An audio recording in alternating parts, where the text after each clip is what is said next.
नमस्कार जोहार। आप देख रहे हैं झारखंड अपडेट और समय हो चुका है सुबह से लेकर शाम तक की खबरों को जानने का और उनसे अपडेट होने का। यदि आप हमारे नया चैनल झारखंड अपडेट को सब्सक्राइब नहीं किए हैं तो कर ले ताकि झारखंड की हर एक खबर आप तक पहुंचती रहे। झारखंड में बढ़ी ठंड, कोहरा और शुष्क मौसम से लोगों की परेशानी। झारखंड में सर्दी लगातार बढ़ती जा रही है और मौसम विभाग के अनुसार आने वाले कुछ दिनों में ठंड और अधिक कड़कड़ी। राज्य के कई जिलों में न्यूनतम तापमान से तेजी गिरा है, जिसके कारण सुबह और शाम के समय ठिठुरन महसूस की जा रही है। रांची, धनबाद, बोकारो, जमशेदपुर, चतरा, गुमला और साहेबगंज में तापमान पिछले 2 दिनों की तुलना में काफी नीचे चला गया है। कई इलाकों में सुबह के समय घना कोहरा दिखाई दे रहा है, जिसकी वजह से दृश्यता कम हो रही है और सड़क पर यातायात भी प्रभावित हो रहा है। मौसम वैज्ञानिकों का कहना है कि अभी राज्य में बारिश संभावना नहीं है। अगले 2-3 दिनों तक मौसम पूरी तरह शुष्क रहेगा, यानी हवा और नमी कम होगी और ठंड तेज महसूस होगी। उत्तर भारत से आ रही ठंड हवाएं झारखंड में तापमान गिरने का मुख्य वजह मानी जा रही है। दिन के समय पूरी धूप निकल रही है, लेकिन ठंड हवा के कारण राहत मिल रहा है। ठंड की वजह से बच्चों और बुजुर्गों की सेहत पर ज्यादा असर पड़ रहा है।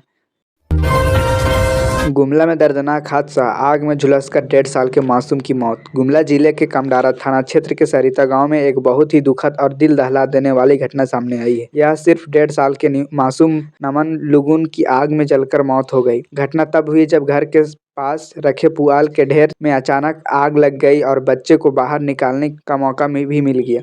बताया जा रहा है कि बच्चा घर के आंगन में खेल रहा था और पुआल के ढेर के पास ही था। किसी कारण पुआल में आग लग गई। अब तक यह साफ नहीं हो पाया है कि आग कैसे लगी। कुछ लोगों का कहना है कि आग चूल्हे की चिंगारी से लगी हो सकती है, जबकि कुछ ग्रामीणों का कहना है कि बच्चे ने खुद किसी तरह आग पकड़ी होगी। आग इतनी तेज फैली कि परिवार वालों को कुछ समझ में नहीं आया और बच्चे को बाहर निकालने का मौका नहीं मिल सका। जब तक लोग दौड़कर पहुंचे, आग पुआल के पूरे ढेर में फैल चुकी थी। घटना के बाद पूरे गांव में मातम का माहौल है। बच्चे के माता पिता का रो रो कर बुरा हाल हुआ है और पूरे परिवार में सदमे की स्थिति में है।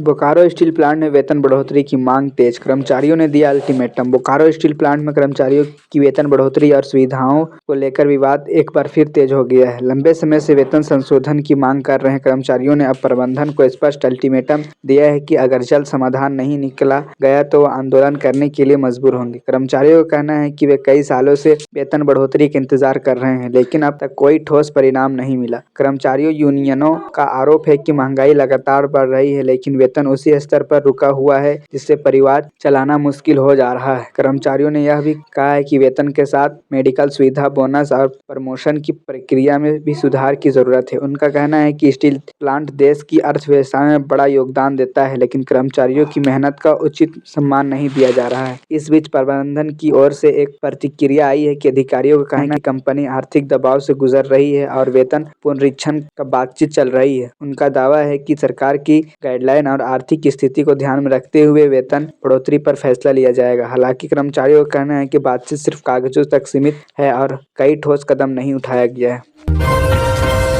दुमका में स्मार्ट सिटी के तहत 120 करोड़ की विकास योजनाओं का शुभारंभ। दुमका में आज स्मार्ट सिटी प्रोजेक्ट के तहत लगभग 120 करोड़ रुपए की विकास योजनाओं का शुभारंभ किया गया है। इससे शहर के स्वरूप और सुविधाएं में बड़ा बदलाव देखने को मिलेगा। इस विकास योजनाओं में सड़क चौड़ीकरण, smart street light, drainage system, modern traffic management, CCTV शामिल है। लंबे समय से दुकान में लोगों की मांग थी कि शहर में बेहतर इंफ्रास्ट्रक्चर और आधुनिक सुविधाएं विकसित हो और स्मार्ट सिटी प्रोजेक्ट उसी दिशा में बड़ा कदम माना जा रहा है। सब सड़कें अब पहले से अधिक चौड़ी और बेहतर क्वालिटी में बनाई जाएगी, जिसमें जाम की समस्या कम होगी और ट्रैफिक नियंत्रण होगा। साथ ही हर मुख्य चौक और बाजारों इलाकों में सीसीटीवी कैमरे लगाए जाएंगे, जिससे सुरक्षा को लेकर बड़ी मजबूती आएगी। इसके अलावा बस स्टैंड और मुख्य सार्वजनिक स्थानों पर डिजिटल सूचना बोर्ड लगाए जाएंगे, जो यात्रियों को रूट और समय की लाइव जानकारी देंगे।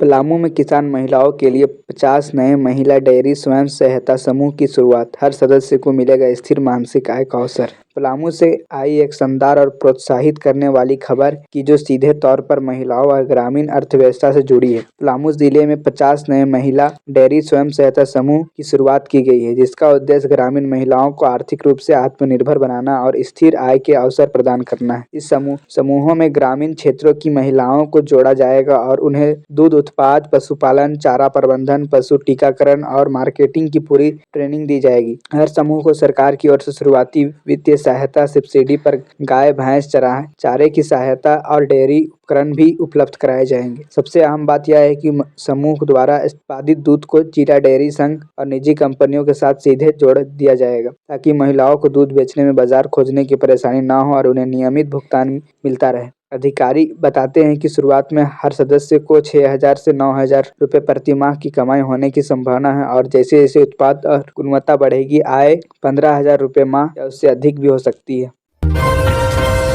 ब्लड चढ़ाने के बाद 6 बच्चों को HIV। झारखंड में बड़ा खुलासा है। झारखंड में एक बहुत ही चौंकाने वाली और दुखद घटना सामने आई है।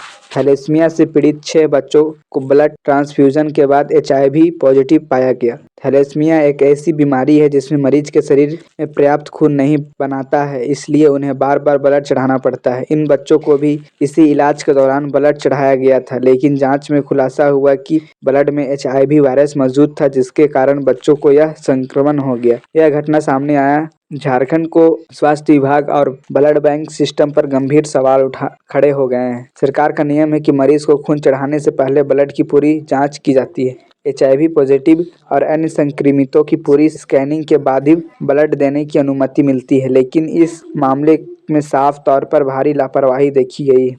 बच्चे के परिजनों ने अस्पताल प्रशासन और ब्लड बैंक पर गंभीर लापरवाही का आरोप लगाया है। उनका कहना है कि अगर समय पर ब्लड की जांच की जाती है तो आज उनके बच्चों HIV जैसी आजीवन बीमारी से अग्रसित नहीं होते। परिवारों का रो रो कर बुरा हाल है और आरोपियों पर कड़ी कार्रवाई की मांग कर रहे हैं।